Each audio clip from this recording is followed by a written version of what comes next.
I'll just start off easy. What made you interested in this position? The interest in the position comes from the review of the job description and looking at the expectations of the community. So when I saw the job description, obviously I Googled as much information as I could and found that the community was looking for somebody who had an interest in community services and an interest in being involved in the community, and those are some of the things that fit very well into my last position, which involved community services. Can you share a little bit about what your overall vision is for the department, just any overall challenges or strengths that you see for the department? Well, short of having come and had the opportunity to spend a lot of time with the department and getting the opportunity to learn the department and the community better, which is certainly more than just a day or two. I'm hearing that this department is very interactive with the community and has done a very good job of communicating with the community and being willing to listen to and work with the community. And so those are the really big strengths I see of this department that I would like to see going forward. I would be very remiss to say I have a vision of making sweeping changes of any kind. That really first initial vision is maintaining that transparency and communication that it sounds to me like this department is known for. How would you balance backing police officers while fostering community relationships and reforming department procedures to center equity? I missed the very first part of your question. Can you read it over? How would you balance backing police officers while fostering community relationships and reforming department procedures to center equity? So when you look at saying backing officers and you're looking at policies, there are best practices in law enforcement that are set by an agency called CALEA. And if you are ensuring that your policies and your daily actions of your department and how they perform their duties are in line with one another, it makes following policy and backing your officers very, very easy. Because if policy is in best practice and you are following policy, then when the investigation comes out and when everything is done, you'll be able to say, we have done everything right. What is your philosophy on school safety and police in schools? Are you referring to the school resource officer program? I think that it is very valuable in the schools because that is that bridge in communication between the law enforcement community and the youth. And that is where relationships are established and where that trust is built. And if we have school resource officers in the schools and building those relationships with youth at a young age, then hopefully those relationships can continue on into their adult life. I think it's safe to say that your experience here is a little bit unique to some of the other finalists. I'm curious how your expertise in psychology plays a role both in your administrative duties and just caring for the department and the community. Well, I do have a degree, a bachelor's in psychology, and I pursued that because I wanted to have a better understanding of the way people think. And that plays into being able to look at things maybe a little bit differently than what other people in my same position might look at things. And I think that's how that plays in. What's your experience and approach to working with community groups to deal with gun violence, particularly among youth in the community? That is one that I'm going to pass on at this point. Would you be talking at all about reducing gun violence within a city? We saw some of our highest numbers a few years ago. It's starting to go down a little bit, but it's still right there at that 5-year average. Can we talk about reducing and the importance of reducing gun violence? Absolutely. I have looked at some of the practices that are going on here that are most likely responsible for reducing that. and they have a PCAT group that goes out and actively works to reduce that gun violence, and it looks like they're seeing positive results from that, and I would like to see that continue moving forward. What approach would you take to transparency and information sharing with the public and with the media, and how have you promoted transparency in your current and previous roles? Communication and transparency are extremely important when you're talking about communication and transparency within your own department and with the public and the media. And it's extremely important that when you have information that you can release to the public that isn't going to be a detriment to an investigation, that that information be shared, especially if it is in regards to public safety, or if it is going to help in solving the crime or reducing crime. You certainly want to have that communication and transparency. And that is something that I have within my own department, and I would like to continue moving forward.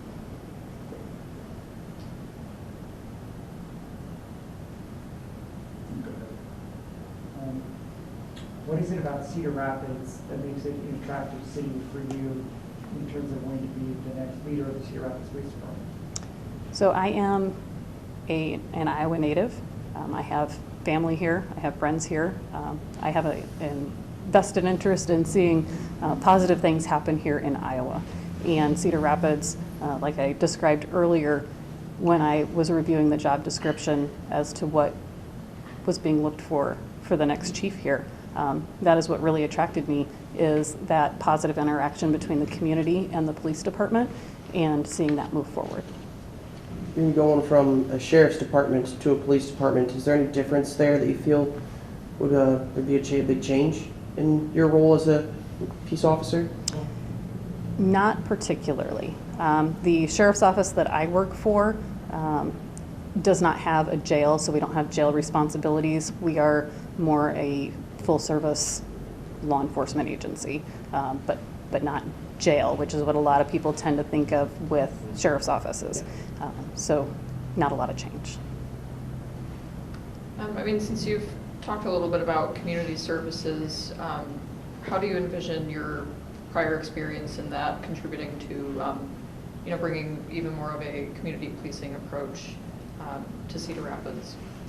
So community policing is viewed very differently by different people. You'll have one person tell you that community policing means that your officers that are on the street are getting to know their community and working with their community. You'll have somebody else tell you that community policing means that you have a very positive community services division that gets out there and works with the neighborhood watch groups, does National Night Out, does very interactive type of services with the community. I believe that both of those things tie into community policing, and I have done those in my own work between the road patrol and administrative services and community services, and I think that will tie into being able to relay that over here and to be able to move forward with similar forward mobility. You've been with Douglas County for quite some time. I'm curious how that experience and longevity served you in your career, and what you hope to take out of that coming to Cedar Rapids. Can you repeat that question one more time?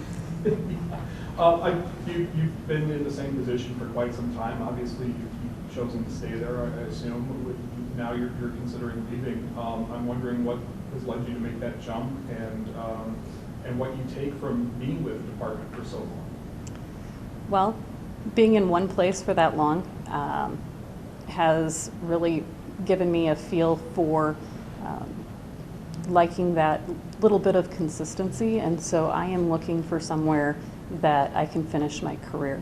I have no intentions of, going anywhere else, or one of the questions that I had posed to me earlier was, how long do you intend to stay, until I retire? And the longevity in my current position shows that I intend to stay.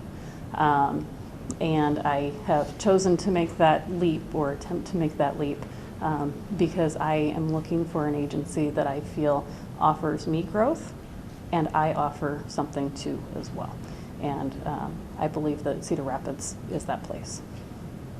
I don't know if Cedar Rapids has specifically had a female chief in the past, but I don't think I'm speaking out of turn saying you're applying for a position that's largely male-dominated. Can you talk about the challenges you have faced, even just being offered positions like this and getting to this point? I mean, it is a male-dominated profession. It always has been. And so I can't say that there are any particular challenges that have been more so in this particular role than just simply being a female in law enforcement. The department employs some mental health liaisons with Foundation 2. What opportunities do you see to further enhance the department's ability to support individuals experiencing a mental health crisis? I would want to see an ongoing relationship with the mental health liaisons that you have spoken with, and with the nonprofits that support that. I would like to see that moving forward with conversations of how that can be expanded and how we can continue to work together. There are a lot of programs out there that offer training, mental health training for officers, that I would like to see, if it's not already being done here, they're receiving those types of training, so that they also, if a liaison is not available, are better equipped themselves to handle the situation as well. But I would like to see those types of relationships to continue moving forward. Can I ask your age and date of birth? I am 43, and my birthday is February 11th, 1980. Birthday's coming up. It is. Technology is obviously always changing in the law enforcement field. So how do you view the future of technology in law enforcement? Like you're saying, it's always changing. And so moving forward, there's a lot of technology that is available that I am aware that not all agencies have. And so being willing to look beyond what is right in front of us, and being willing to expand, and being open-minded in thinking about how we can make improvements. That includes technology, that includes just maybe how we do our everyday practices. But just being willing to listen to what's available, look at it, and see how it can best be implemented to better the department. What's your message? You're about to speak with the public. What's your message that you want them to take away from you and your the offer to this job? What's your message to the public tonight when you're meeting with them in regards to this job? What do you want them to take away from it?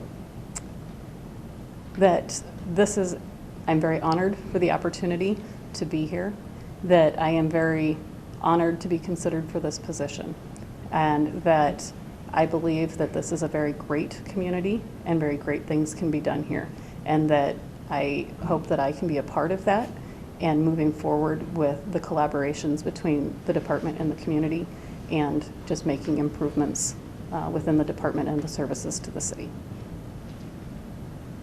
How do you view the role of civilian oversight? Because we have a citizen review board here that's relatively new.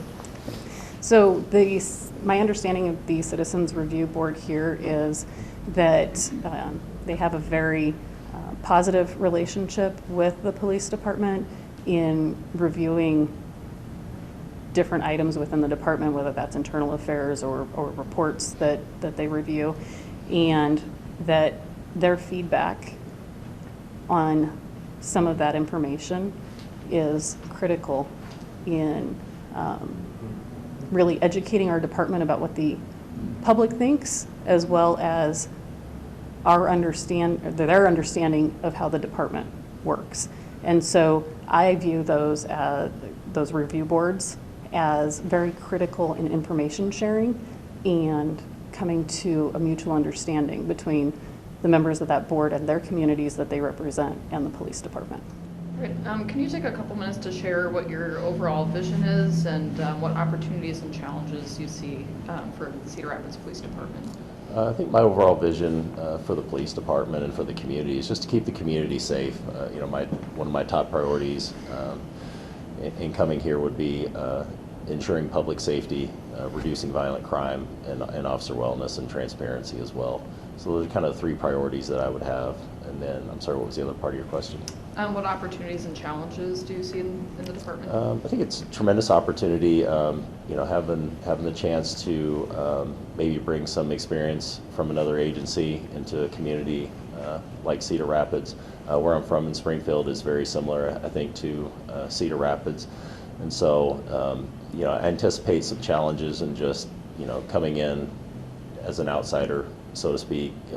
You know, there certainly could be some hesitation or some resistance maybe to change from the outside, but I think overall it presents an opportunity for Cedar Rapids and myself as well. What would be your approach specific to reducing gun violence, particularly among youth? I think our youth intervention efforts are critically important, so I think it's important that we remain engaged with our youth specifically. I think our intervention efforts, working with school police, getting all of our community partners involved in getting community resources to those families in need that are facing issues, and particularly those that have children that might be out committing crime. I think that's a good opportunity if we can be part of that as a police agency to get resources into those families and try to intervene and prevent future violence. You're coming from a very big department in Right. Las Vegas, coming to Cedar Rapids, that is a smaller department, smaller police force. How does your experience in Las Vegas help you make that transition? Can you learn from being a bigger department now coming to a smaller department? I think coming from a larger agency and has given me a lot broader exposure to a lot more things. So I've had the opportunity to work with some amazing leaders and some wonderful experience coming from a larger agency, and so I think that's really helped me be an overall more well-rounded officer. And so I think having that broad experience coming into a place like Cedar Rapids, I think would help me out. I think I got some great ideas that might be able to change some things and hopefully make things better for the community and the police department. You've got some experience with internal affairs. That's Right. obviously a big thing nowadays, is transparency within the department.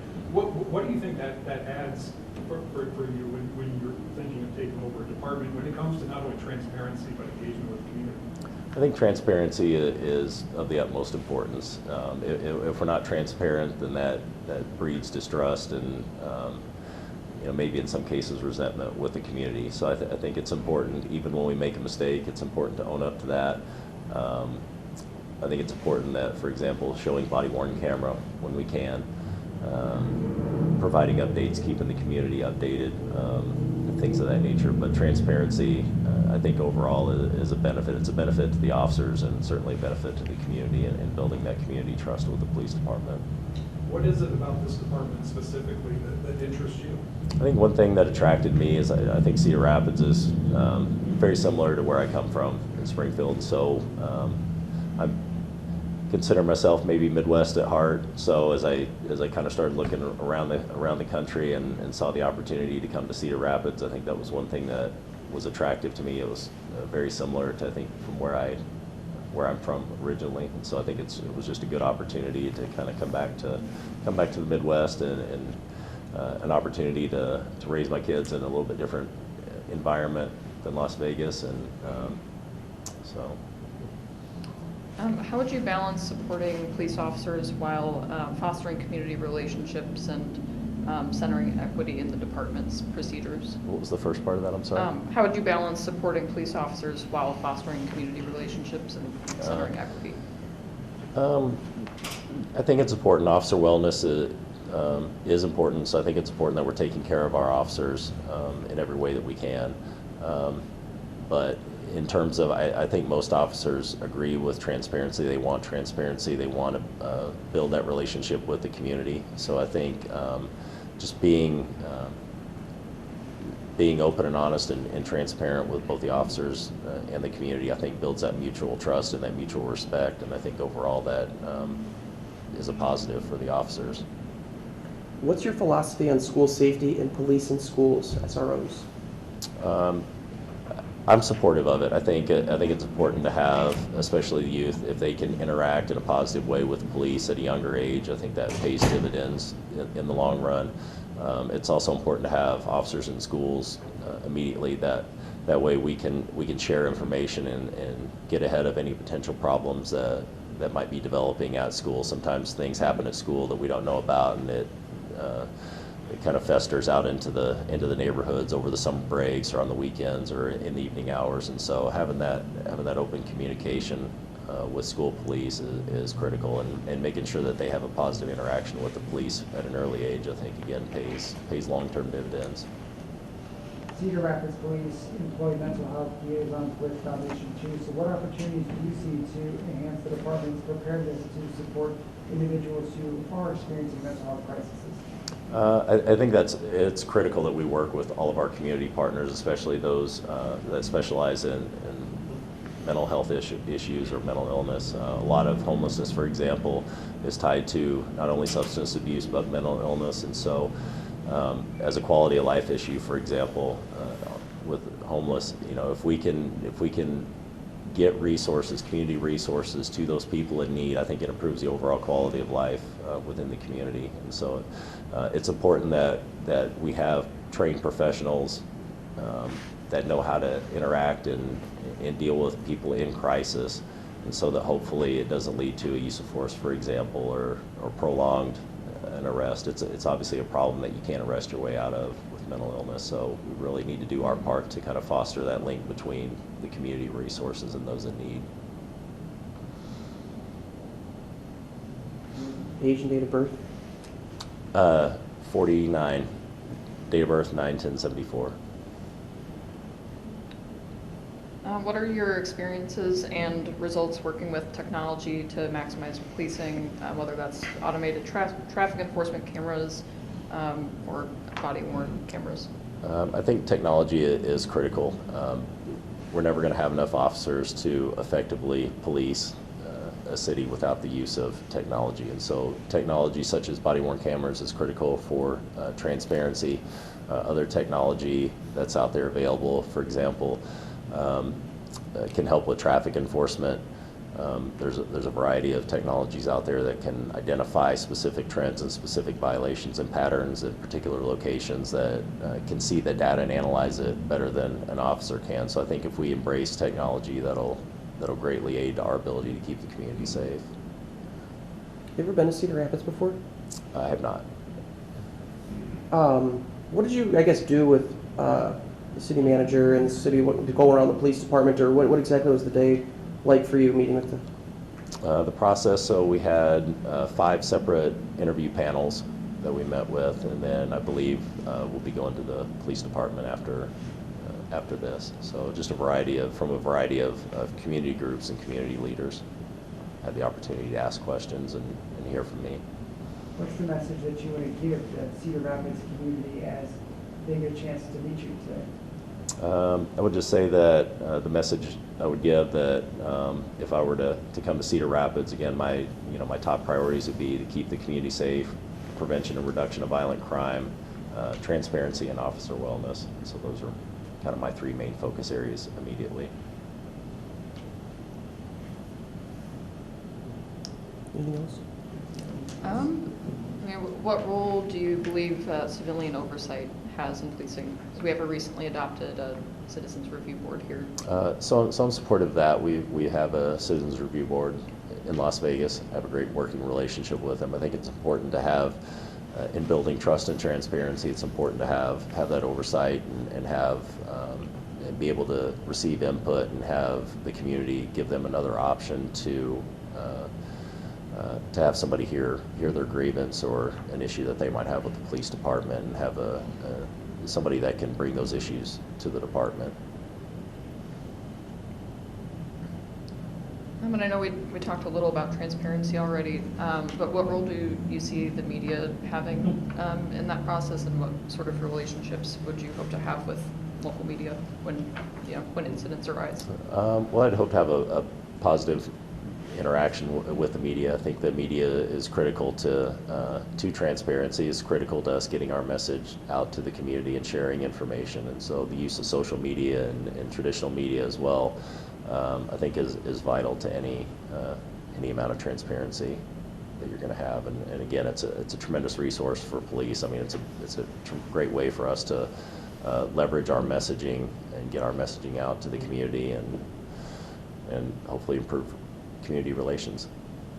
Is there anything we didn't ask that you want people of Cedar Rapids to know about you? I don't think so. I've answered a lot of questions today. Yeah,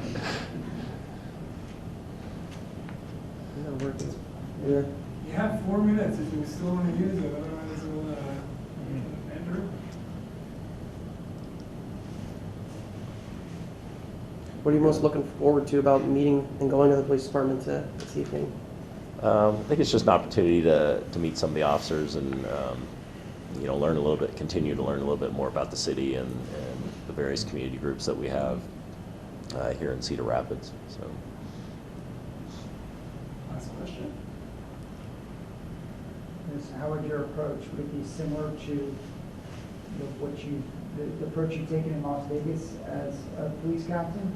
Or, how would you tweak it, or change it or keep it the same for a city like Cedar Rapids? I think before you make change, it's really important to understand the current process so that I don't believe in making change just for the sake of making change. If we're going to make change, it needs to be meaningful and have a reason behind it. So I think initially the approach is just to interact with the officers, hear directly from the officers on what they believe is and is not working, and then of course what is and is not working from city leadership as well and their perspective. And then I think we can go from there in terms of figuring out the best course of action to make change and improve. Sure. Yeah, can you take a couple minutes to share what your vision for the police department is and what opportunities and challenges you see? My vision for the police department, I've been on the department for 32 years, born and raised here in Cedar Rapids. Currently, with the retirement of Chief Wayne German, there's been a very, very seamless transition to where we're at now with the interim chief, Deputy Chief Tom Yonker.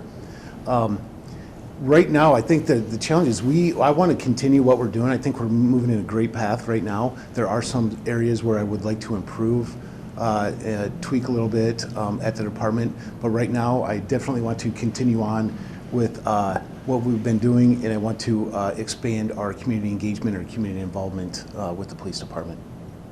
Just to touch on that, can you talk about what areas you want to tweak and that you think can improve? A couple of areas that I'm looking at right now that I want to take into consideration with the department are maybe looking at some point addressing working different shifts, maybe different hours. But again, that's something that I would want to bring up with the department in and of itself. I wouldn't go in and do any drastic changes whatsoever. It's got to be talked about first. I'd also like to look at some sort of looking into some sort of succession plan for areas in the department for individuals that are coming up on retirement. You mentioned your long, 3 decades worth of experience with the department. How do you view that as an asset if you were to become the next chief of the department? With that being said, I've literally I've worked over half my life here with the Cedar Rapids Police Department. Throughout my career, I've been touched on every division that we have in our department. I know the inner workings. I know the individuals that work there, both sworn and non-sworn. The department is outstanding. With that being said, I know how our department works, what doesn't work for our department, and moving forward, it's just a benefit to be on the department that long and see the different areas and have a working knowledge and the institutional knowledge of our police department. Being that you've been here your whole life, you know what the department's gone through internally, externally, as well as the city. How does that kind of build on your view, not only of the department, but how the department interacts with the community? I will say this, when I started, we were under the commission form of government. So now we're on the council form of government, so I've seen that. I've been through, including the interim chief right now, this will be my 5th chief of police. With that being, with what your question is, I'm sorry. How does having those experiences with this department inform your ability to lead it in your? And with the community? Mm-hmm. I know throughout my career, I've been involved with community-oriented policing. I was one of two of the first 2 bike members on this department. I interacted great with the community. I think I firmly believe that we need to definitely move on, or not move on, but increase the community involvement and community partnership. I see that as being an advantage to both the police department and the community itself, build trust. Yeah, I mean, how specifically do you see the department taking that approach to involving the community and fostering those community relationships? What I would really like to do is, in our community service division, we have a community outreach sergeant. I would really like to expand maybe that community outreach area to reach out to many areas. The sergeant, Jen Roberts, she does an exceptional job with reaching out to the community. She has an immense amount of contacts. I think that would be one of the things I would like to do, is expand that community outreach division portion and create a even more in-depth relationship with the community. How would you balance backing police officers while fostering community relationships and reforming department procedures to center equity? Equity within the police department, with anywhere, is of vital importance. I would foster it in any way I can. Our department right now, I feel, treats everybody equal. With that being said, it could be through training or any other situation at hand. But like I said, I think we foster equity in and of itself. Can we always improve? Sure. But it would be at that point that we would come up with a plan, and it'd be a collaborative effort. What's your experience working with community partners to deal with gun violence, particularly among the youth in Cedar Rapids, as a member of the department? How do you see that moving forward? Those efforts moving forward? So when we first brought on group violence intervention, that's the group I believe you're talking about. At the time, I was the lieutenant of criminal investigations, and a lot of the incidents or the crimes that we were investigating involved a lot of these individuals you're speaking of. At first, it was, and I brought this up today, at first it was a little hard to take on to begin with, because that's typically, we haven't done that before, but as the program progressed, it's benefited. We reached out with, associated with, or assisted them in doing some notifications, and I think it's definitely created a better partnership with the community group, with the police department, and actually has made some positive efforts for curbing a little bit of the gun violence. Specifically, I mean, the last quarter of 2023, we're down about 30% on shots fired. Is it possible to pull over a train? I can pause. No, you're official time.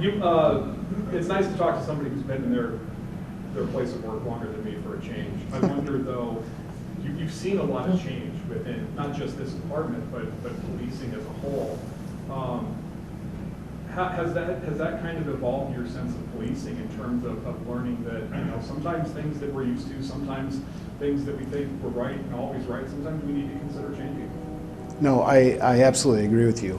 When I started on the department, I basically had a walkie-talkie, my gun belt. I did not have any sort of in-car camera. I did not have a body-worn camera. I did not have a taser. So technology advances as my career progressed. I firmly think there's always room for change, or always room for improvement. A lot of the times you hear that we do things because we've always done it that way. All that means is at one point that worked.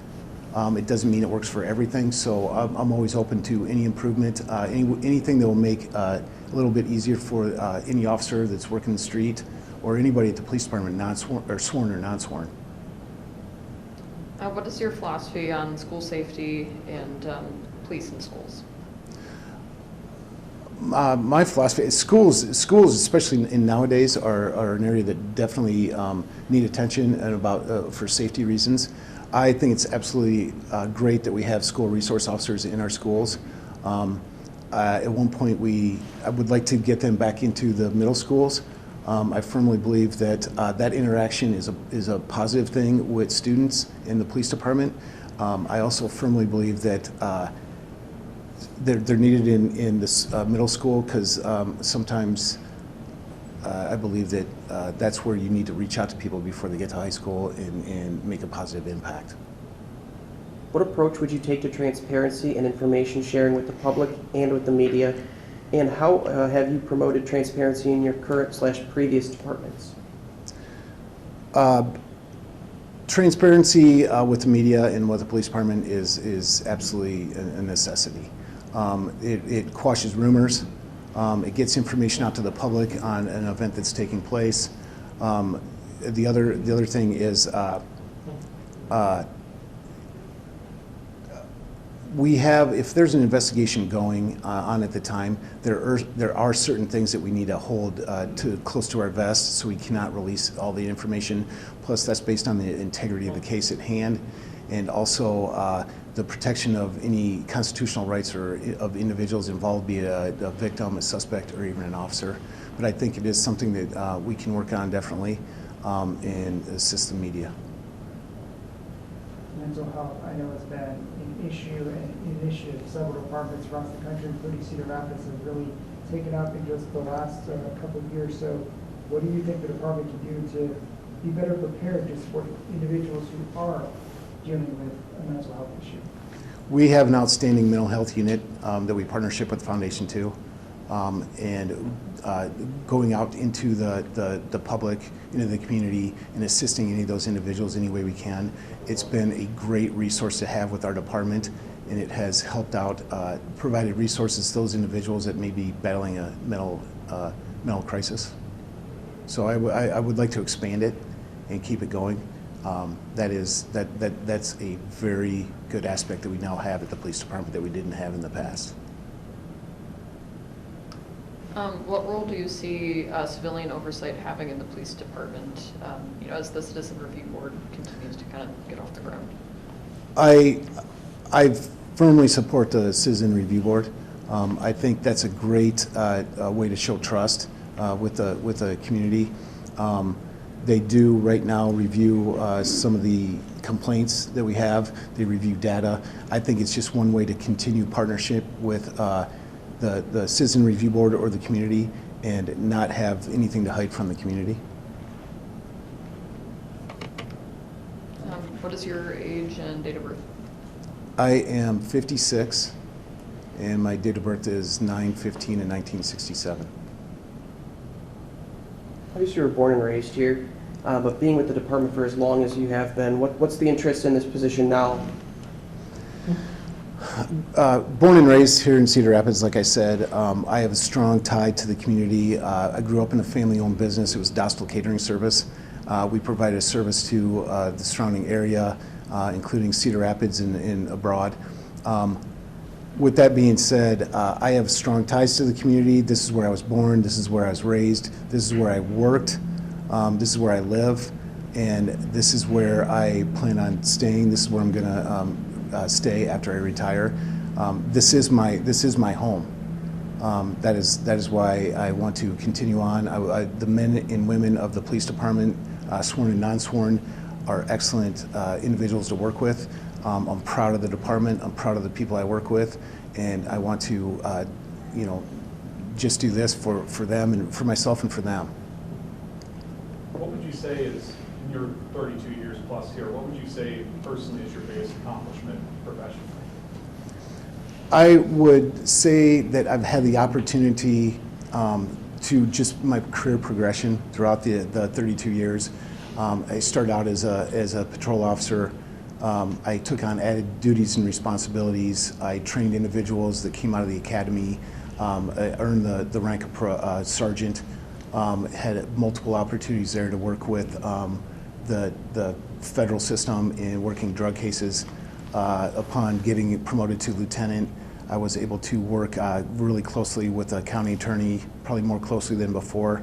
And now being promoted to the level of captain, I've taken on training in the Cedar Rapids Police Department Regional Academy.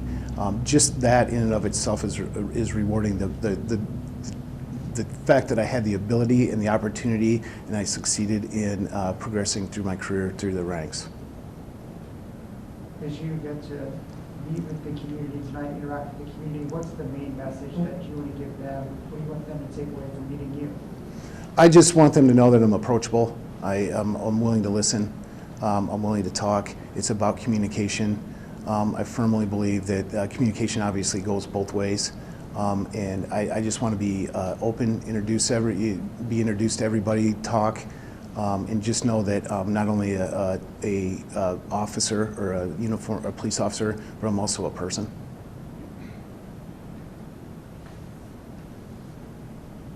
I mean, we talked a little about technology already, but what are your experiences and results working with technology to maximize policing, such as automated traffic enforcement cameras? I'm not going to answer that one. 45 seconds. Last question. Anything else you think we didn't ask that you want the public to know about you? I do want to know that, again, in addition to the fact that I'm a lifelong member here on the department for 32 years, my wife of 30 years is born and raised here. And the thing I'm really, really proud of is the fact that we have a 24-year-old son who is a member of the police department. He's a sworn officer with the police department and has been serving since 2021. Police department.